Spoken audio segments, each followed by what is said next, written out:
Salut à tous. Alors aujourd'hui on se retrouve dans cette nouvelle vidéo pour parler un petit peu du gel auquel je ne m'attendais mais clairement pas du tout, hein. Mais avant toute chose, il faut que je vous raconte un petit truc. Il se trouve en fait que la semaine dernière j'ai eu une grosse semaine vraiment hyper chargée, hein. Et je souhaitais vous sortir cette vidéo là-dessus que je trouvais hyper intéressante. Mais le problème est que comme ça s'est étalé sur plusieurs jours, j'ai filmé plusieurs séquences. Et en fin de compte, franchement, quand j'ai mis tout ça bout à bout, ça me faisait une vidéo. Mais je crois que c'était la vidéo la plus longue de toute ma vie que j'avais jamais faite, quoi.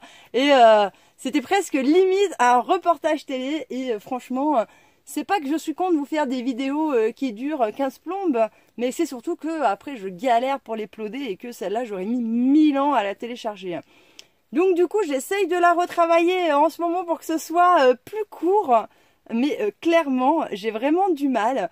Parce que mon problème, c'est que, comme vous avez pu remarquer, je fais des vidéos qui sont plutôt assez courtes. Et si je les fais assez courtes, c'est pas pour rien, hein. C'est parce que je me donne une ligne conductrice et j'essaye de m'y tenir. Parce que moi, je suis quelqu'un, si jamais je me laisse trop aller, je commence à partir sur la ligne conductrice et puis je pense à un truc qui m'emmène à un autre truc, qui m'emmène à un autre truc, qui m'emmène à un autre truc. Et après, je reviens à la ligne conductrice, quoi. Et le problème, en fait, c'est que d'expérience, je sais qu'il y a très peu de gens qui sont en capacité, en fait, de suivre tout mon cheminement et de reprendre cette ligne conductrice. Clairement, même moi, des fois, j'ai du mal à me suivre. Alors, franchement, les autres, des fois, franchement, c'est même pas la peine. Donc, j'essaye de retravailler tout ça. Mais franchement, ça va faire une semaine que je suis dessus. Même, ça va faire une semaine et demie. Je vais la refaire une dernière fois. Je vais essayer de vous la sortir pour ce week-end. Et si jamais elle est trop longue, eh bien tant pis, je la laisserai trop longue. De toute façon, je me dis que vu que ce sera le week-end, qu'ils annoncent du froid et tout le bordel, de toute façon, vous aurez peut-être que ça à foutre à regarder ma vidéo qui dure 15 000 ans. Donc bon, on verra. Mais bon, je vais essayer de la faire une dernière fois. Et puis si c'est trop long, tant pis. Parce que sinon, je vais pas passer 6 mois sur cette vidéo, quoi. Donc voilà. Bon, pour en revenir un petit peu au gel. Alors, il se trouve que dans la nuit de jeudi à vendredi dernier, donc je crois qu'on était le 7 et 8 novembre, je m'y attendais pas du tout, mais j'ai eu une super grosse gelée. Mais un truc de dingue. Et franchement, je m'attendais pas du tout à ce qu'il gèle dans la serre. Et en fin de compte, la gelée a été telle que ça a gelé dans la serre. D'ailleurs, comme vous pouvez voir, j'ai tous mes pieds de tomates qui ont brûlé. Et bien évidemment, je vous le donne en mille. Où étaient mes petites plantes que je devais hiverner?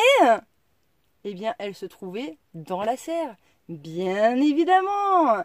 Donc, ce qui fait que toutes ces petites plantes là, j'ai eu de la chance, comme il y avait d'autres choses qui étaient devant, et bien en fin de compte ça les a protégées un petit peu, ce qui fait qu'elles n'ont pas gelé.